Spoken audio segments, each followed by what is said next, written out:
سلام، امیدوارم که حالتون خوب باشه. من مونا اسدی هستم و امروز قراره که یک ویدیو تبلیغاتی خفن رو با همدیگه یاد بگیریم. این روزا احتمالاً همچین سبک ویدیویی اینستاگرام، توی پینترست، بقیه سوشال مدیاها دیدین. اسم این سبک ویدیوها CGI. برای ساختن همچین ویدیوهایی حقیقتا شما باید خیلی هزینه کنید. توی دنیای واقعی یه چیزی بین 50-60 میلیون هزینه ساخت همچین ویدیوهایی هستش. اما امروز میخوایم یاد بگیریم چطور با چند تا هوش مصنوعی که کاملا رایگان هست و حتی با گوشی که توی دستتونه بسازینش. چند تا گام ساده داره که مرحله به مرحله با هم دیگه پیش میریم. برای ساخت همچین ویدیویی شما باید اول وارد برنامه پینترست بشین، کلمه CGI رو سرچ کنید. همونطور که میبینید یک عالمه عکس و فیلم با این تم براتون میاره. هر کدوم که دوست داشتین، فکر میکنین که بیشتر حالا ارتباط میگیرین، به سلیقتون نزدیکتره، یکیش رو دانلود کنید. روی این سه نقطه بزنید و دانلودش کنید. بعد از اینکه وارد گالریتون شد، شما باید مرحله بعد وارد چت جی پی تی بشید و برین این عکسی که دانلود کردین رو به علاوه عکس محصولتون آپلود کنید. حالا محصول شما میشه کیف باشه، کفش باشه یا هر چیز دیگه. من اینجا برای مثال اومدم محصولم رو یک کیف قرمز در نظر گرفتم که با بک‌گراند سفید باشه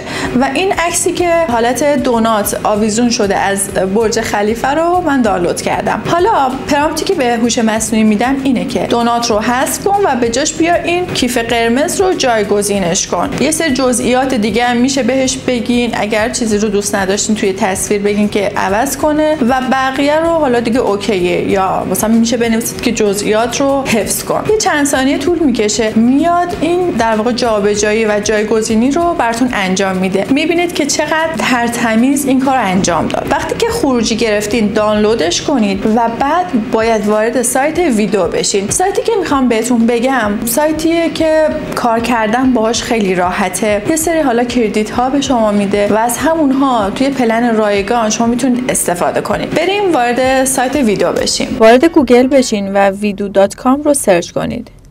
اولین سایتی که میاد رو وارد بشین، ترای ویدیو، و از این قسمت ثبت نام کنید. من با اکانت گوگلم وارد میشم. ببینید این محیط این سایت تب هوم داره، اکسپلور داره و اینجا یک سری تمپلیت داره. ببینید تمپلیت ها اینطوری که شما عکس رو بهش میدین و این تمپلیت ها رو براتون آماده میکنه. ببینید اینا جدیدن، نیوها جدیدن دیگه. حالا وقت داشتین شما برین این تمپلیت ها رو نگاه کنید و ازشون استفاده کنید. خود این سایت به صورت ماهانه یک سری کردیت میده. ببینید اینجا زده 100 تا کردیت که به صورت ماهانه است. اگر شما بخواید نسخه پولیش رو بخرید این آیتماشه. این الان نسخه فریشه، استاندارد، پریمیوم و یه مرحله بالاتر. اگر کارتون به صورت تخصصی ساخت ویدیوه و یا اینکه آژانس تبلیغاتی دارین، پیشنهاد میکنم که این نسخه های بالاترش رو بگیریم، ولی برای یک کاربر عادی همین نسخه فری و رایگان هم کافیه.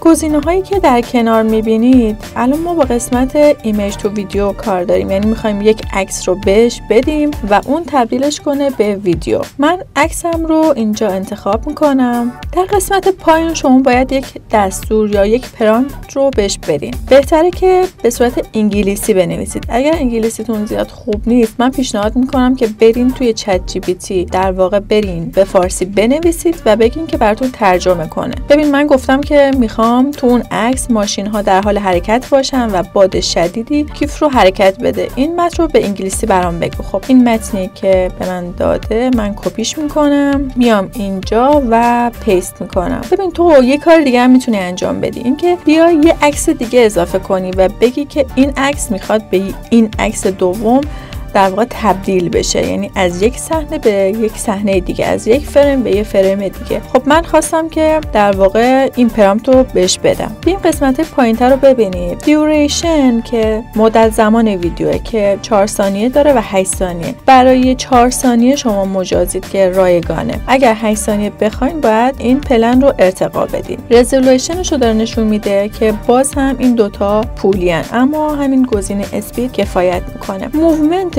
که حالت حرکت ویدیو رو میخواد نشون بده که اتو توی حالتیه که اتوماتیک خودش تشخیص میده و انتخاب میکنه. اسمال یعنی حرکاتی که حس رو کم میکنه. مثلا اگر شما پرامپت خندیدن بهش بدین یه خنده ملایمه، ولی اگر لارج باشه یعنی یه حالت قهقه خنده است، یعنی اون حرکات رو، اون عمل رو، شدتش رو بالا میبره. اماونت هم نشون میده که هر بار که خروجی میگیره چند تا ویدیو به شما تحویل بده. توی نسخه رایگان همون روی یکیه، ولی اگر شما بخواید بیشترش کنید باید نسخه پولی رو تهیه کنید. خب همینا کافیه و در نهایت ما کرییت رو میزنیم. اینجا 4 تا کردیت از شما کم میکنه. من وقتی که اینجا کرییت رو میزنم باید 4 تا ازش کم کنه. یه حدود چند دقیقه ای طول میکشه که باید صبوری کنید. حالا تا این خروجی میگیره ما بریم سراغ قسمت های دیگه این سایت. اوه چقدر سریع خروجی گرفت. اوه عالیه. ببین همون چیزی که من میخواستم، گفتم ماشین ها حرکت کنن و یک باد شدید بیاد و همینطور که این بالا میبینید اینجا 96 تا شد، یعنی 4 تا ازش کم کرد. و اگر خواستین سیوش کنید اینجا گزینه واترمارک داره که حالا واترمارکش هم خیلی کوچیکه، ببینید اینجا اساسا مشخص نیست، خیلی پایین ویدیوه و توی دانلودی ها ذخیره میشه. بریم تو قسمت تکست تو ویدیو هم نگاه کنیم. برای موقعی که شما میخوای یه متنی بدی و بر اساس اون متن به شما ویدیو تحویل بده، گزینه‌هاش تا یه حدی مشابه، استایل معمولی میخواد یا انیمیشن که حالا هر دوتاش هم میشه توی نسخه رایگان انتخاب کنید. دیوریشنشه که توی نسخه رایگان هم 5 ثانیه است. رزولوشنش که روی 1080، موومنتش هم که توضیح دادم. اینجا یه اسپکت ریتو داره که برای سایزشه. اگر شما بخواید برای یوتیوب ویدیو رو استفاده کنین گزینه اول و برای تیک تاک و اینستاگرام این 916 رو انتخاب کنید و نسبت 1:1 یا همون مربع هم داره. اماونت هم که براتون توضیح دادم و در نهایت کرییت رو میزنید. خب من چون پرامپتی ننوشتم اون کرییت برای من اینجا غیر فعاله. خب این بود قسمت های مهم کار کردن با این سایت. تب های دیگه هم داره ولی به نظر من خیلی کاربردی نیست. خب اینم یه آموزش کوتاه و کاربردی برای ساخت همچین ویدیوهایی. ببینید هر سایت هوش مصنوعی که شما دارین باش کار میکنید هر چند وقت یک بار یک سری آپدیت ها میده و ممکنه که الان مثلا روزانه 80 تا کردیت به شما بده، 2 روز دیگه بشه 50 تا، کم یا زیاد بشه و این کاملا به سیاست های اون حالا سازنده هوش مصنوعی بستگی داره. پس اگر شما دارین این ویدیو رو نگاه میکنید و یه سری تغییرات هست توی پلن سایت، هیچ نگران نباشید. چیزی که ثابته اینه که توی 99% هوش مصنوعی ها توی همون پلن رایگانشون امکان استفاده از امکانات کلی و مهم رو به شما میدن و فقط شما کافیه که ایمیل های متعدد داشته باشی. یعنی شما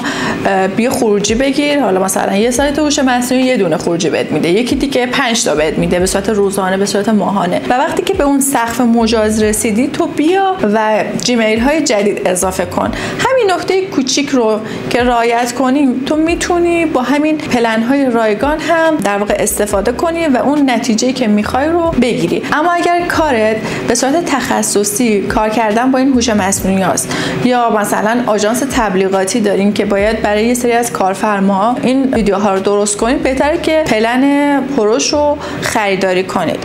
امیدوارم که این ویدیو، این آموزش براتون مفید بوده باشه. حتما کانال رو سابسکرایب کنید، زنگوله رو فعال کنید که به محض اینکه ویدیو جدید بارگذاری شد بهتون اطلاع داده بشه. برید اجرا کنید و ببینید که چقدر ساختن همچین ویدیوهایی لذت بخشه. مراقب خودتون باشین و تا یه ویدیو دیگه و یه آموزش دیگه، خدا نگهدار.